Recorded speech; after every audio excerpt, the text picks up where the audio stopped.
again. We got the crowd on the wave like it's a stadium.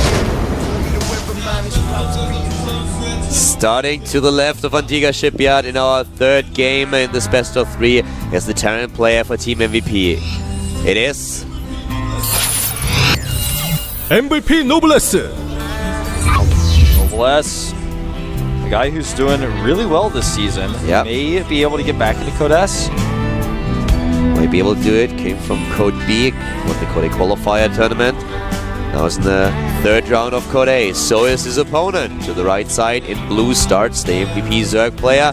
It is, of course, not Sniper, not Monster. No, it is MVP DongRaeGu. DongRaeGu. Oh, he sounds like a dish.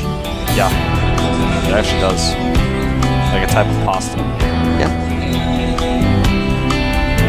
Every single time someone says something about G about DongRaeGu, I'm like, oh no, thank you, I'm not hungry. Yeah, same. I'm like, I don't really like spaghetti. By the way, like crazy. You don't like spaghetti? I do. I'm fine with spaghetti. Okay, thank God, man.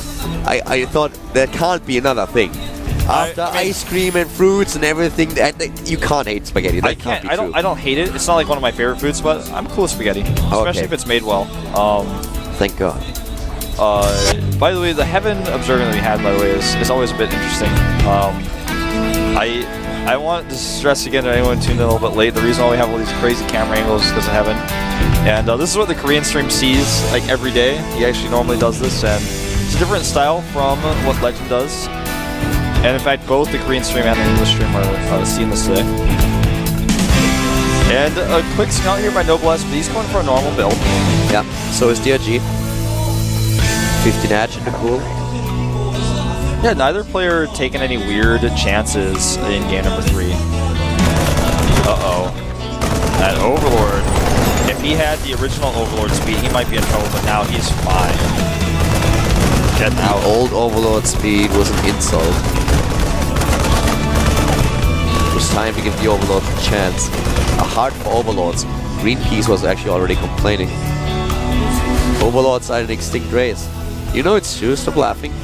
It's true. I don't know, man. Sometimes I see a ton of them hanging out in the corner of a map.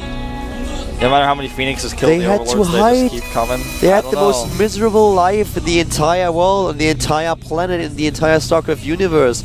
They are the first victim. It's like, what do? They just hang around, they can't do anything, they can't attack anyone, they can't run away. If you find one, you should just torture him and kill him. And Greenpeace just was like, well, listen up, Blizzard. This is, and you have at least give them some defensibility. Either make them run a little bit faster, or give them like a huge rocket gun that they can use to defend themselves. This is like, well, here's what I have to with say, a gun man. looks a little bit silly, so let's just make it faster.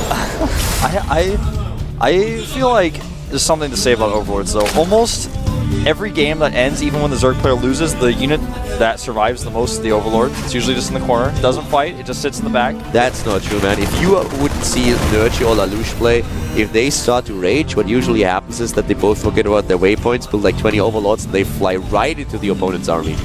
Well, what do you do then? That's a specific case of people suiciding Overlords, and that actually is called Overlord abuse, and you can take that up with a different department, but there's a situation we have where the Overlords always seem to be away from combat. They die very infrequently, and they're the second most frequently made unit in all of the Zerg arsenal, the first one being the drone. What is the last unit that you would want to be in a Zerg world? Drone, actually. Now you're just lying. No, I'd rather be an Overlord than a drone, man. Because drones just work all day. Overlords are chilling, man. You can be a hive if you're a drone. You can be a spy crawler and see the world.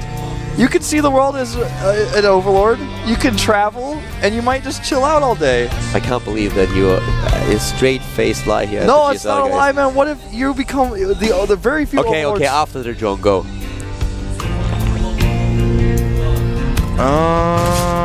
Don't you dare say anything else than Overlord. I want to say a Zergling, man. I hate you.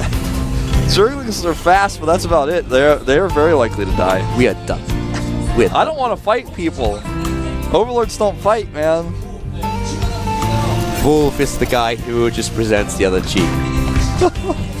Well, the one thing that DRG is presenting right now is a decent creep spread between these two bases, and that's the one thing that we have seen from him in the last few games. He's once again at those 6 6 queens.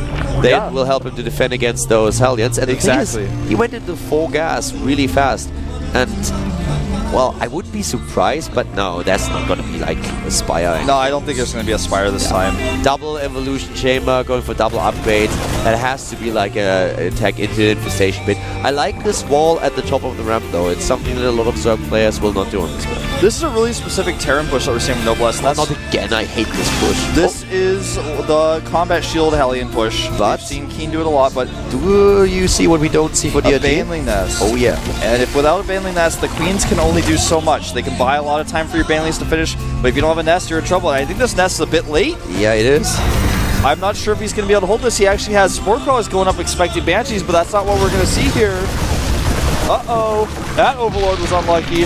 I wouldn't want to be that one, that's for sure. Told you. Oh, this is not looking good. Do you want to be that Overlord or that Overlord? I don't think so. No. What about the Queens? Yeah, the Transfuses goes off, but those Queens don't have energy anymore. They don't have energy anymore. These slow Lings are trying to come in here. They don't even have speed to help out. There's another Transfuse just going over the last second, but that's a lot of damage done. This is like the first time that that push in the GSL has actually worked and done a lot of damage. DongRaeGu didn't make a Baneling Nest. He cut the corner, and when you cut a corner, you make an edge, and that's what Noblesse is using here. He's not going to die here, but he's losing so much. This is so cost efficient for Noblesse. It's already been worth it for him. And it's going to get even worse. Look at this positioning by Noblesse. This is beautiful. This is art. This is poetry. Oh, that was rough to watch. That was just the perfect positioning ever. And it's still so good. Look at how he positions his Marines in between the mineral line. It's like every single Marine is Chuck Norris. Yeah. Oh my god. This and is the Hellions aren't done yet? I think so. He's got nothing to defend here. He has nothing left. He doesn't even have lava. He has 2 lava. He can't even build anything. He hasn't started any lair tech. And all of his drones are going to die. He's trying to escape with them here. He's trying to figure out the best path of escape. Morlings coming, but the Hellions are still in perfect position. Oh my god. DRG. The first time that I see this push working so magnificently.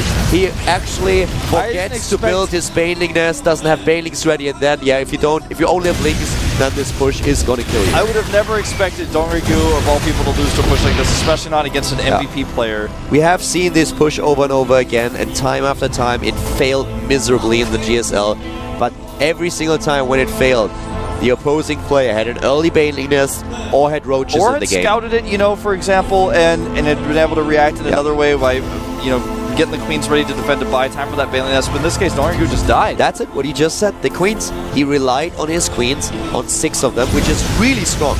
But if you don't have Baneling Nests to deal and to put more pressure on the opponent's structure, maybe roll Banelings even into the Hellions. He could have tried to use Lings to slow the push down, but he didn't have speed yet even, so he couldn't fight with his Lings. They all just died instantly. DRG relies on his Queen play here, and well, let's be honest about it, Noblesse just completely crushed it. And punished him for it. He's about to have 1-1. Of course, DRG already has 1-1, but without any units to use 1-1 with, it doesn't really matter. And Noblesse even out the upgrades there. He stims, runs in here. Everything is going to die. GG. GG in game. Noblesse advances to Code S. A happy face. DRG will have to play in the up and downs. You know, it's such a sad story for DongRaeGu losing a game like this to a build that almost everybody holds just because he didn't make one very cheap structure, a Baneling Nest. I am actually not kidding. This is the first time that I've seen this build win in the GSL. Yeah.